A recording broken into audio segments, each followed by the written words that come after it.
एक ऐसी सुबह की कल्पना कीजिए जब आपके शहर के ऊपर अचानक पड़ोसी देश के लड़ाकू विमान गरज रहे हों।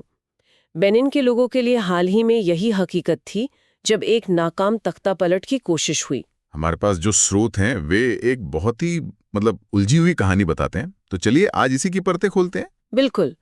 कहानी की शुरुआत तो एक आम तख्तापलट जैसी ही लगती है। हाँ, वही कि कुछ सैनिक टीवी स्टेशन पर कब्जा कर लेते हैं बिल्कुल। और संविधान को निलंबित करने का ऐलान करते हैं और राष्ट्रपति आवास के पास गोलियों की आवाजें। हाँ, और कुछ ही घंटों में राष्ट्रपति पैट्रिस टालोन टीवी पर आते हैं और कहते हैं कि सब कुछ नियंत्रण में है।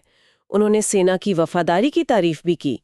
आमतौर पर तो यही कहानी खत्म हो जाती है। सही कहा, लेकिन यहाँ से तो ये और भी अजीब हो गई। अजीब कैसे? राष्ट्रपति के इस बयान के ठीक बाद ही राजधानी कोटोनू में बड़े धमाके सुनाई देते हैं। धमाके? अणु की वजह से हुए थे, जो बेनिन के हवाई क्षेत्र में घुस आए थे। क्या नाइजीरिया ने दखल दिया? ये तो बहुत बड़ी बात है।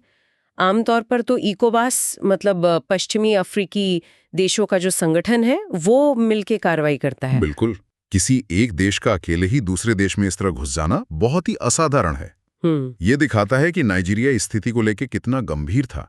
उनके प्रवक्ता ने बाद में कहा भी कि उनके विमानों ने साजिश करने वालों को खदेड़ने में मदद की। तो एक तरफ बेनिन की सरकार कह रही है कि सब ठीक है और दूसरी तरफ पड़ोसी देश को अपनी एयरफोर्स भेजनी पड़ रही है।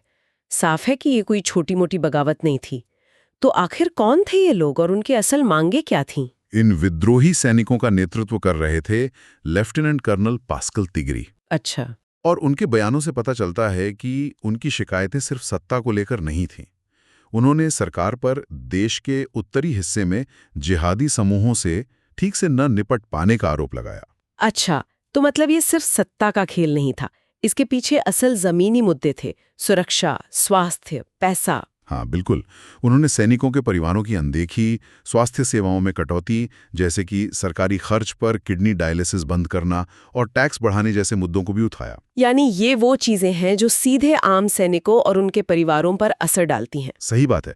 इससे पता चलता है कि असंतोष काफी गहरा था। और ये सब बेनिन जैसे देश में हो रहा है जिसे अब तक अफ्रीका के सबसे स्थिर लोकतंत्रों में से एक माना जाता था। हाँ, लेकिन राष्ट्रपति टैलोन, जो कपास के राजा के नाम से मशहूर एक बड़े व्यवसायी हैं, उन पर पहले से ही असंतोष को दबाने के आरोप लगते रहे हैं। और अगर हम इसे बड़ी तस्वीर में देखें तो ये घटना पश्चिम अफ्रीका में बढ़ती अस्थिरता का एक और संकेत है।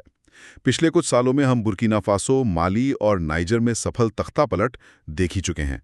तो इस पर अंतर्राष्ट्रीय प्रतिक्रिया कैसी रही, खासतौर पर इकोवास की? जैसा कि उम्मीद थी, इकोवास और अफ्रीकी संघ दोनों ने इस कोशिश की कड़ी निंदा की।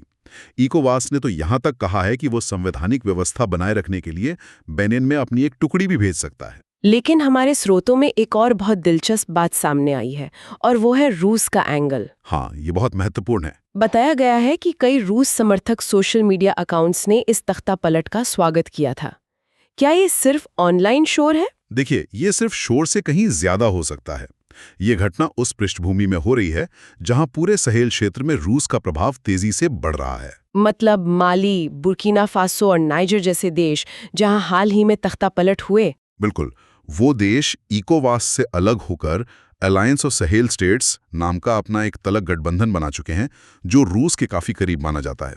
तो क्या हमारे स्रोत ये इशारा कर रहे हैं कि ये सिर्फ सोशल मीडिया पर समर्थन नहीं था, बल्कि पर्दे के पीछे कोई बड़ी भू राजनीतिक खींचतान चल रही है? हाँ, ये इस पूरे मामले को एक नया आयाम देता है।